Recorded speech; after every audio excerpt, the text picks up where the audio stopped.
যে বিভীষিকাময় সময়ে প্রত্যেক নবী বলেছেন আমি পারবো না, প্রত্যেক নবী বলেছেন নফসি নফসি, আমার কি হবে আমি জানি না, আল্লাহ আমারে বাঁচাও।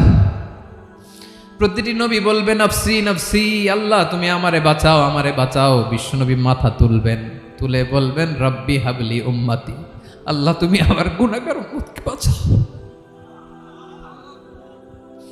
এই দুনিয়ার বুকে রব্বুল আলামিন সব নবীকে একটা করে দাওয়া মুস্তাজাবা দিয়েছেন, মানে যে দোয়া করলে কবুল হয়ে যায় সাথে সাথেই।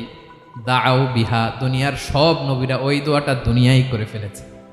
ওয়া ইন্নী আখতাবিউ দাওয়াতি শাফাআতান লি উম্মতি ইয়াউমাল কিয়ামাহ, আমার ওই স্পেশাল দোয়াটা আমি দুনিয়ার বুকে কঠিন বিপদে পড়েও কোনোদিন করি নাই। আমি আমার স্পেশাল দোয়াটা কিয়ামতের দিন আমার গুনাহগার উম্মতকে সুপারিশের জন্য রেখে দিয়েছি।